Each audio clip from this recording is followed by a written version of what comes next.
ओम शांति। आज प्यारे मीठे बाबा के मुरली मंथन की डेट है 5 अक्टूबर 2023। तो आज मीठे मीठे बाबा अपने बच्चों से फिर से कह रहे हैं कि बाबा से सर्व संबंध रखो तो बंधन सारे खलास हो जाएंगे। माया बंधन में बांधती और आप बंधनों से मुक्त होते हो। सुना? भगवान कह रहे मेरे साथ सर्व संबंध रखो, अर्थात एक बाबा दूसरा न कोई। आत्मा की बात है, आत्मा का सिवाय परमात्मा के कोई नहीं। बाकी शरीर के हमारे अनेक नाते रिश्तेदार है, धंधा धोरी है, लेकिन आत्मा का तो सिर्फ एक ही काम है, परमात्मा को याद करना। उसी से हमारे सारे बंधन खलास हो जाएंगे। जो भी बंधन हम 63 जन्म बनाए हुए हैं ना, वो सब खलास हो जाएंगे। हाँ, और कहते हैं ना कि कभी कभी ना किसी को इस बात का बंधन होता है कि मेरे पास कुछ नहीं है, मेरे पास कमी ही कमियां हैं, दुनिया को देखो कितना भरपूर है। तो उस पे कह रही हूँ, कौन कहता है कि किसके पास कमी ही है? आसमां को भी देखो, जिसके पास जमीन नहीं है ना। तो सबके पास कमियां हैं, उसी में तो रहना है। हाँ, उसी को तो भरपूर समझकर, और जब कमी समझेंगे तो वही तो बंधन है। उसी बंधन से तो बाबा हमें मुक्त कह रहे हैं। हम्म, प्रश्न है, निर्बंधन किसे कहा जाता है? निर्बंधन बनने का उपाय क्या है? उत्तर, निर्बंधन अर्थात अशरीरी, देह सहित देह का कोई भी संबंध बुद्धि को अपनी तरफ न खींचे। देह सहित देह का कोई भी विकारी संबंध, फालतू की बातें, बुद्धि को अपनी तरफ न खींचे। देह अभिमान में ही बंधन है। बड़ी कंसेंसस में आते हैं ना, तो वही तो बंधन है। कहते हैं ना कि बहुत जरिए है कुछ ना कुछ कहने को, एक यह भी तो जरिया है कुछ ना कहने को। हम्म आपको कौन सा रास्ता चुनना है जिससे आपके बंधन खलास हो जाए? देही अभिमानी बनो तो सब बंधन समाप्त हो जाएंगे। जीते जी इस शरीर से उपराम हो जाना ही निर्बंधन है। शरीर है लेकिन हम शरीर से ऊपर, क्योंकि शरीर में आएंगे ना तो फिर इसका उसका क्यों क्या कैसे ऐसे वैसे, बस फंसे ही रहेंगे। फंसे ही रहेंगे। कभी भी हम ये नहीं समझ पाएंगे कि हमारे पास, कहते हैं ना कि दूसरे को हम देखते हैं, उसको ये मिला, उसको वो मिला, किसको क्या मिला। हाँ, अरे ये देखो कि जो आपको मिला है वो कितनों को मिला है, ये तो सोचो। तो इसी को कहते हैं शरीर से उपराम हो जाना। और अंत का समय है, नाटक पूरा हो रहा है, हम बाबा के पास जाते हैं तो निर्बंधन बन जाएंगे। बस यही लगन लगी लगी कि अब अंत का समय है, अब तो हमें जाना है अपने घर। गीत है, जिसका साथी है भगवान उसको क्या रोकेगा, आंधी और तूफान। जिसका साथी है भगवान। ओम शांति। बाबा बैठ बच्चों को समझाते हैं। अब इतने बच्चे तो जरूर बेहद का बाबा भी तो होगा, क्योंकि बच्चे कितने हैं? सिर्फ भारत की बात नहीं है, पूरे विश्व की बात है। सभी तो परमात्मा के बच्चे हैं, तो बेहद का बाप भी तो होगा बहुत बड़ा। बाबा समझाते हैं, कहते भी है निराकार शिव बाबा। ब्रह्मा को भी बाबा कहते हैं, विष्णु व शंकर को बाबा नहीं कहते, कृष्ण को बाबा नहीं कहते। बाबा किसको कहते हैं? परमात्मा को बाबा कहते हैं, शिव परमात्मा को। और ब्रह्मा को भी बाबा कहते हैं, क्योंकि वो भी तो पिता ही है, क्योंकि पिता ने उनको चुना है। तो दोनों पिता हो गए, एक पारलौकिक पिता हो गए, एक अलौकिक पिता हो गया। अच्छा, फिर गाते हो तुम माता पिता हम बालक तेरे। ये भी समझाना बहुत सहज है कि बरोबर निराकार शिव को ही बाबा कहते हो, वो है ही सभी आत्माओं का पिता। और कोई देवी देवता आत्माओं के पिता नहीं है, वो तुम्हारे भाई है, बंधु है। हाँ, दैवी गुण धारण किए हैं तो देवता बने हैं। अच्छा, बाबा कहते जो लक्ष्मी नारायण को मानते, जो देवताओं के पुजारी है, उनसे पूछो कि भगवान तुम्हारे क्या लगते हैं, गॉड तुम्हारे क्या है? तो कहेंगे कि फादर है, पिता है। तो यह सिद्ध कर बतलाना है कि अगर पिता है तो मदर भी तो होगी, माता भी तो होगी। लेकिन माता के किसी को नहीं पता है। पता है, पूरे विश्व में एक सनातन धर्म में ही माता की उपाधि दी गई है। देश को भी माता, हाँ, और गाय को माता। मतलब माता का उच्चारण बहुत जगह हुआ है, लेकिन और कहीं भी माता किसी को नहीं कहते। धरती माता। तो माता को ही हमारे सनातन धर्म में ही उच्च स्थान दिया गया है। उनका मान किया गया, बाकी कहीं नहीं। तो ये बाबा बोले पिता तो है, तो माता कौन है? माता का पता ही नहीं, क्योंकि माता कभी किसी ने उपमा दी ही नहीं माता की किसी को। तो ब्रह्मा है हमारी बड़ी माँ और शिव है पिता। तो इन दोनों ने मिलकर हम बच्चों को रचा, मुख वंशावली ब्राह्मण बनाया। बाकी मनुष्यों में तो इतना ज्ञान है कि फादर को भी नहीं जानते। मदर की तो बात ही छोड़ दो, फादर को भी नहीं जानते कि सच्चा सच्चा पिता कौन है हमारा। तो वही तो सबको बताना, यही तो अज्ञान है ना। हम्म गाते जरूर हैं, ओ गॉड फादर आकर पतितों को पावन बनाओ, दुख से छुड़ाओ, दुख हरो, हर हर महादेव। तो बोलते सब कुछ है, गाते आए, लेकिन समझते कुछ नहीं, क्योंकि बाबा का परिचय ही नहीं है। हम्म और बाबा का परिचय पूरा नहीं है, इसलिए कहते हैं क्या करे, बंधन है, बंधन है, हम फंसे हुए हैं। मतलब कमजोरी के बोल तभी आते हैं जब आप भगवान को पहचानते नहीं। बाबा कहते हैं शरीर के बंधनों आदि को भूल जाओ, अपने को आत्मा समझ मुझ पिता को याद करो। बाकी बंधन तब लगता है जब तुम देह अभिमानी बनते हो। अब इससे कैसे छूटे? कैसे छूटे? तो ज्ञान से ही छूट सकते हो, ज्ञान ही वो साबुन है। हाँ, एरियल कहो, सर्फ एक्सेल कहो, एकदम एकदम बहुत कड़े कड़े मतलब धोने वाली सामग्री है, उसी से छूटेगा हम आत्मा का मैल। अब नाटक अंत होता है तो एक्टर्स नाटक से जैसे उपराम हो जाते हैं ना, सारा वस्त्र बदल लेते, घर का कपड़ा पहन लेते, बस वही है। ये शरीर जो मिला है हमें नाटक करने के लिए मिला है, इसको उतारना है और आत्मा रूप में जाना है बाबा के साथ। तो उतारने की दो विधि है, या तो योग से उतारो, सारी सजाएं कम हो जाएगी, या फिर भोग से, कर्म भोग से सजा खाकर उतारना। अब चॉइस हमारी है कि योग से मेहनत मोहब्बत से उतारे, या फिर मेहनत से पिटा पिटा के उतारे। है ना बड़ी बात। तो फिर बाबा की बात पे चलो। हम्म जब हम बताते हैं ब्रह्मा कुमार कुमारियाँ, तो उसे समझो तो सही। हाँ, कि बाबा हमसे क्या कहते हैं। बाबा कहते हैं सबसे बुद्धि योग हटाओ, क्योंकि हमने इतना बुद्धि से का मतलब डेरा डंडा डाल के रखा है ना, सभी को अपने बुद्धि में बिठा के रखे हैं। चलिए कथा सुनते हैं। एक बार एक नवयुवक महात्मा जी के पास पहुंचा और बोला कि मैं बहुत दुखी हूँ, मैं बहुत चिंता में हूँ, कोई मुझे अच्छा नहीं लगता है, या कोई मुझे मुझे पसंद नहीं करता है, मुझे अच्छा नहीं लगता, मुझे कोई रास्ता बताइए, मैं क्या करूं, मैं मरने चाहता हूँ। गुरु ने बोला कि आपके सारे दुखों का कारण आपके दर्द है, आपके तनाव है, आपकी चिंता है, आपकी परेशानियां हैं। तो बोला, युवक ने बोला कि हाँ जी, सभी के लिए मेरे मन में परेशानियां हैं, दर्द है, चिंता मैं बहुत करता हूँ। तो गुरुजी बोले थे इन सब से उपराम हो जाओ, इन सबको छोड़ो और फिर तुम शांति में आ जाओगे। तो बोला कि हाँ गुरुजी मैं समझ गया। उसके बाद वापस मुड़ने लगा। गुरुजी बोले कहाँ चले? मुझे रास्ता मिल गया, मुझे आंसर मिल गया, मैं चल रहा हूँ, मैं जाता हूँ। और वो निकल लिया।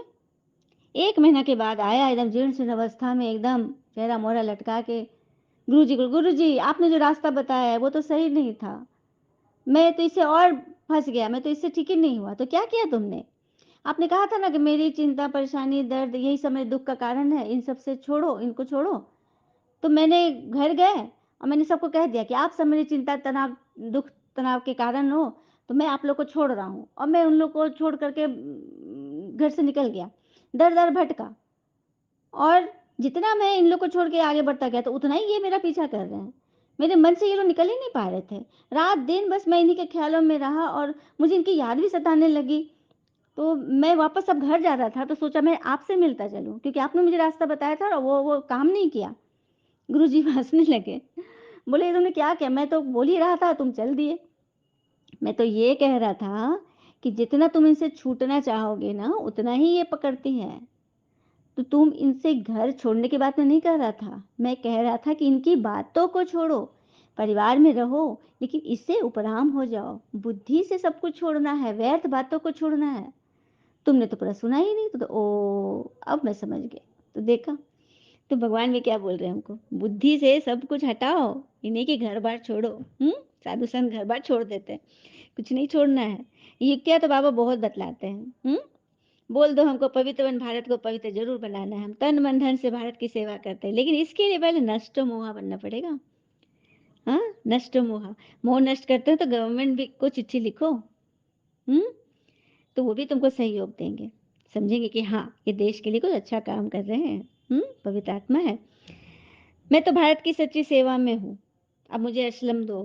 तो इसके लिए पक्का नष्टा मोहा चाहिए, नष्ट मोहा। साधु संत को भी गवर्नमेंट भी तो मान देते हैं ना जाके, हमारे मंत्री लोग भी उनके पाँव छूते हैं, क्यों? पवित्रता के कारण। और उनको मुआवजा भी मिलता है, जो कुछ मानते हैं सेवा में अनुदान भी दिया जाता है, देती है ना गवर्नमेंट। वही बाबा कह रहे हैं। मनुष्य कहते हैं गृहस्थ व्यवहार में रहते हैं, हमको ऐसा ज्ञान दो जो हम राजा जनक मुआफिक मुक्ति जीवन मुक्ति को पाले। जनक जी की कहानी है ना, सेकंड में उनको ज्ञान मिल गया था और सब कुछ रहते, सारा चीज व्यवस्था रहते, सुख सुविधा रहते, फिर वह मन से योगी थे। बाबा कह रहे हैं वर्षा तुम्हें मुझसे मिलता है, जो कोई मनुष्य दे न सके मैं ही देता हूँ। तो भक्ति अलग चीज और ज्ञान अलग चीज है। भक्ति में तो वेद शास्त्र पढ़ते, यज्ञ तप दान पुण्य करते, बहुत खर्चा किया, खूब भक्ति की सामग्री मतलब यूज किया। लेकिन यहाँ ज्ञान में तो कोई खर्चा नहीं। कोई खर्चा है? मन की बात में कोई खर्चा है क्या? हम्म। और हाँ, देवी देवता जब वाम मार्ग में पतित बने, तभी तो फिर विकारी बन गए ना। तो कहेंगे देवता धर्म वाले वाम मार्ग में आकर पतित बने हैं। पतित को देवता कह नहीं सकते, इसलिए हिंदू नाम रख दिया। सुना? कोई हिंदू अपने आप को कहेगा सनातनी कि हम देवता हैं? नहीं कह सकते, क्योंकि पतित हो गए ना। कह ही नहीं सकेंगे, मुंह ही नहीं हुआ कि हम देवता हैं, क्योंकि विकारी हो गए ना। तो हिंदू नाम रख दिया। हम्म। तो ये बाबा फिर से हिंदू धर्म को सनातन धर्म में बदलने के लिए आए हैं। 1000 वर्ष पहले भारत में देवी देवता बड़े समझदार थे। फिर वही देवता जब द्वापर में विकारी बनते हैं तो अनआर्य बन जाते हैं। अनआर्य, पहले आर्य थे, वेद शास्त्रों में आर्य नाम रखा था, फिर हो गए जब नासमझ बने विकारी हो गए तो अनार्य हो गए। हम्म। तो बस इसी तरह से नाम उपनाम अपना होते चला गया। फिर बाबा कह रहे हैं सत्युग में तो मैं आता नहीं हूँ। सत्युग में आते हैं लक्ष्मी नारायण जो विश्व के मालिक है। न मैं कलयुग में आता हूँ न सत्युग में आता हूँ, मैं तो आता हूँ कल्प के संगम युग में। एक ही बार आता हूँ जब आत्माओं को पवित्र बनाकर पूरी दुनिया को पावन बना देता हूँ। तो तुम बच्चों में बड़ी होशियारी चाहिए, धारणा चाहिए। होशियारी करने के लिए पता है क्या करना है? हम्म। कोई बहाना नहीं बनाना है। हाँ। और सबसे पहले प्रकृति से दोस्ती कर लो। प्रकृति से दोस्ती। चलिए कुछ एक प्रकृति में जो चीजें हैं ना, वो किस तरह से हमारे पूरे शरीर को देखभाल करती है। अगर आपके पास डायरी पेन है तो आप नोट भी कर सकते हैं। तो ब्राह्मी हमारा दिमाग तेज करती है। ब्राह्मी, ब्राह्मी एक आयुर्वेदिक जड़ी है, उससे हमारा दिमाग तेज होता है। अर्जुन, अर्जुन छाल से हमारा हृदय मजबूत होता है। अश्वगंधा से हमारी शक्ति ऊर्जा बढ़ती है। शतावरी हमारी सहन शक्ति को बढ़ाता है। गुड़ूची अर्थात गिलोई हमारे इम्यून सिस्टम की रक्षा करता है। लॉकडाउन में हम सब ने गिलोई पिया है ना, प्रतिरक्षा करती है। मुलेठी हमारा गला ठीक करती है और अदरक हमारा पाचन। नारियल का तेल चयापचय, मतलब कि नारियल का तेल मतलब एकदम फिसलन वाला है ना, कि हर एक चीज को वो जमने ही नहीं देगी। शकरकंद अग्नाशय को ठीक करता है। कद्दू हमारी आंत को मजबूत करता है। गाजर रेटिना आइज को कमाल करती है, आंखों के लिए है। तुलसी ऑक्सीजन देती है। टमाटर प्रोस्टेट है, प्रोस्टेट का इलाज है टमाटर। अनार लाल रक्त कणिकाएं हैं। वसा रेस्पिरेटरी सिस्टम को ठीक करती है। पानी हमारा खून बनता है। अंगूर फेफड़े को मजबूत करता है। पपीता लीवर को ठीक रखता है। और सेब सांस लेने में डॉक्टर को अलविदा कराता है। मोरिंगा मांसपेशियों को मजबूत करता है। और बेलगिरी, बेल हमारे पेट को साफ रखता है। तो देखा, हमारी प्रकृति में इतनी सारी औषधि हैं और कुछ व्यक्ति हमारे आयुर्वेद की विश्वसनीयता पर भी शक करते हैं। कहते हैं ना ये कैसे वो वैसे। तो प्रकृति में भगवान ने हमको सब कुछ दिया है, इसलिए विश्वास प्रकृति पर करें। और प्रकृतिपति भगवान जिन्होंने प्रकृति को बनाया उन पर कितना विश्वास करना है कि ये ज्ञान उन्हीं का है। जब आप इस पर अच्छी रीति चलोगे, समझोगे, तो जीवन नैया पार होगी। अब बाबा कहते हैं मैं हूँ खिवैया, तो तुम भी हो मास्टर खिवैया। हम्म। बाबा कहते हैं अभी तुम बच्चों को वो ताकत नहीं आई है जो पूरा समझा सको। अभी तुम इतना होशियार नहीं बने हो, योग भी नहीं है। अब तक छोटे बच्चों मुआफिक रोते रहते हैं। बाबा कह रहे कई बच्चे रोते हैं, तो बाबा कह रहे तुम्हारे में इतनी ताकत नहीं आई है, होशियार नहीं बने हो, योग नहीं इसलिए रोते हो, माए के तूफान में ठहर नहीं सके। बाबा उन बच्चों की इशारा दे रहे हैं जो अभी रोए हैं इधर। देह अभिमान बहुत है, देह अभिमान के कारण ही रोते हो कि मेरे साथ ऐसा हो गया। अरे अपनी चेकिंग करो, अपनी कमी देखो, कहते हैं ना, सबसे बड़ा प्लस पॉइंट क्या है? अपने माइनस पॉइंट को ढूँढ निकालना, सबसे बड़ा प्लस पॉइंट। मेरे अंदर क्या कमी है? मैंने किसी के साथ कैसा बर्ताव किया जो उधर से मुझे रिएक्शन मिल रहा है? आपकी कमी है, चेक करो। तो बस बाबा को दिखा रहे कि हाँ हाँ बाबा, हमें वो ताकत आ गई है ना? बाबा कहते भी सैपलिंग लग रही है देवी देवता फूलों की सैपलिंग, कांटे से तुम फूल बनते हो, बगीचा पूरा तैयार हो जाएगा तो वो कांटों का जंगल खत्म हो जाएगा। हम्म। सारी दुनिया में कांटे बिछे हैं, आप कितना कालीन बिछाओगे? कोई करोड़पति भी पूरी दुनिया में कालीन बिछा नहीं सकता। दुनिया छोड़ दीजिए, अपने शहर में अपने गली में ही कालीन पूरा बिछा सकते हैं क्या? नहीं। तो क्या करना है? जूते पहन लो और उस कांटेदार रोड पर चलो, कोई दिक्कत नहीं है। तो श्रीमत का कवर ओढ़ लो तो हर आग से, हर कांटे से बच जाएंगे। अच्छा, मीठे बच्चों प्रति भगवान की नमस्ते, हम बच्चों की भी प्यारे बाबा को नमस्ते। धारणा के लिए मुख्य सार, पहली पॉइंट, देह सही सब से मोह निकाल विदेही बनना है, पूरा पुरुषार्थ करना है। विदेही बनने का पूरा पूरा पुरुषार्थ करना है। विदेही अर्थात देह से उपराम, देह रहते भी देह से परे। हर एक्टर का पार्ट साक्षी होकर देखना है, क्योंकि जो भी एक्टर पार्ट कर रहा है वो एक्यूरेट पार्ट प्ले कर रहा है। बस वो नफरत का भी पार्ट प्ले कर रहा है तो उसके लिए अंदर में क्या निकले, वाह वाह कितना अच्छा एक्टिंग कर रहा है, कितना अच्छा रोल है इसका। बंधन मुक्त बनना है, दूसरी पॉइंट, इस पुरानी दुनिया से उपराम होना है, अपने आप से बातें करनी कि हमें तो अब वापस जाना है, अब पुरानी दुनिया के अंत का समय है, हमारा पार्ट पूरा हुआ। इस पुरानी दुनिया से उपराम हो जाना है, अपने आप से बातें करनी कि हमें तो वापस जाना है, अब पुरानी दुनिया का अंत का समय है, इसी नशे में रहना है कि हम तो वापस जा रहे हैं। वरदान ले लेते हैं बाबा से। सर्व खजानों की संपन्नता द्वारा, सर्व खजानों की संपन्नता द्वारा संपूर्णता का अनुभव करने वाले प्राप्ति स्वरूप भव। सर्व खजानों की संपन्नता द्वारा संपूर्णता का अनुभव करने वाले प्राप्ति स्वरूप बनते हैं। जैसे चंद्रमा जब संपन्न होता है तो संपन्नता उसके संपूर्णता की निशानी होती है, इससे और आगे नहीं बढ़ेगा, इससे और आगे नहीं बढ़ेगा। कई लोग ना जब अकेले हो जाते हैं ना तो बहुत घबराते कि हम तो अकेले हैं, हाँ, हमें कोई देखने वाला नहीं, पूछने वाला नहीं, बात करने वाला नहीं। अरे सूरज चांद भी तो अकेला ही है, पूरे सृष्टि में एक सूरज है, क्या चार सूरज हैं? एक सूरज है, लेकिन अकेला ही पूरे जगत को रोशन कर रहा है, तो क्या हम वैसा नहीं बन सकते? और कोई भी कारवां में शुरुआत को अकेला करता है, कोई भी सफर में शुरुआत को अकेला करता है, कारवां तो आगे बनते हैं। जब वो अपनी चमक दिखाता है तो लोग उससे जुड़ते चले जाते हैं। तो कभी भी नहीं समझो कि हम आगे नहीं बढ़ सकते, हम अकेले हैं।